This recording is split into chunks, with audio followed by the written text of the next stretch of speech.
This is AI.R.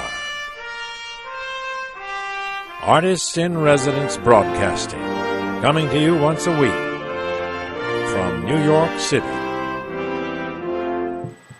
Hello, I'm John Cullum, and this is Emily Frankel.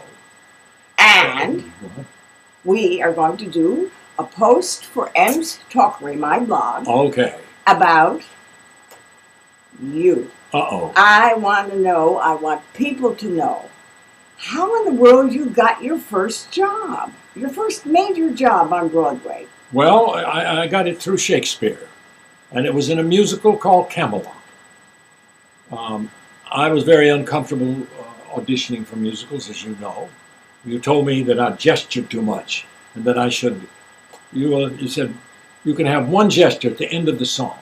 So I went to audition for CAMELOT, and there was all these great big guys there. None of them were as pretty as you. I know all the guys that were in that show, and you were the most handsome one. Anyway, they were over 6 feet tall, and they could sing like Angels. Yes, like Caruso's. So I got out there and I sang my song. And I have to admit that singing would make me so nervous that I usually had a few drinks before I went. And so you told me I couldn't gesture, so I stood stock still until I got to the last line, which was, "There but for you go I." And I just started going back like this. I just kind of ran up stage and disappeared. I thought, well, that's the end of that. But that week, I had to go on for the chorus for Joe Papp in Henry V. And I didn't know that Bud Whitney, Allan Lerner's assistant, was out there. Now, Joe went out and made the announcement, Mr. Cullum's going to come out and do the chorus for us tonight because Joe Cimino hurt his leg in the baseball game. And he'll have to hold the book and read it for us. So, naturally, I knew that opening speech. Boy, did I know that opening speech. I love that speech. Yes, sir. Oh, for a muse of fire, monarchs to behold this swelling sea. Anyway, I went on, and I did it much better than I do now. I want to hear it. Do it. Oh, for a muse of fire that would ascend the brightest heaven of invention, a kingdom for a stage, princes to act, and monarchs to behold the swelling sea. And then it went on. And I did that scene beautifully, and the rest of the scene, the rest of the play, I crept around with a flashlight, reading it as best I could. But I got a call back for CAMELOT. I couldn't figure it out. And I went in, and there was only about 4 of these big guys singing like gods.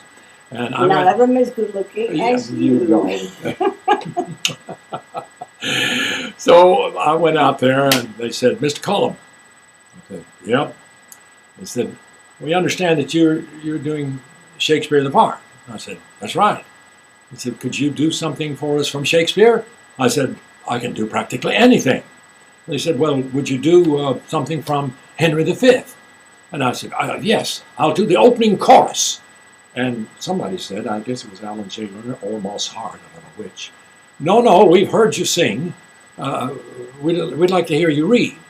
So I said, "Okay, I'll do the opening speech." Oh, what a muse of fire that would, and then of course I just tore the stage up. They thought I was wonderful, and they came up on the stage, Moss Hart and Allan Lerner, and said, "Mr. Cullum, we'd like for you to consider doing the role of Denadan in CAMELOT for us, and standing by for Richard Burton and Roddy McDowell." And I said, "Well, how long do I have to consider it?" And they looked at me kind of funny and said, "Well, we're going to start rehearsal next week." And I said, "I have considered." And that's the way I got into musical comedy. John, that's a wonderful story. Yeah, well. But when you do that song, yes. There, go ahead, I'm going to hear you do it. There but for you go I. You are still good. Oh, you are still a good singer. But you can do it bigger. Do it one more time. There but for you go I. You know something? What? I would hire you in a minute. For you, I'd take the job. Would you use hands and gestures? Oh, yes. I'd overuse them as usual. Listen, thank you for joining us. We've enjoyed having you, and I hope I didn't put you off too much with my melodrama. And we'll see you next weekend.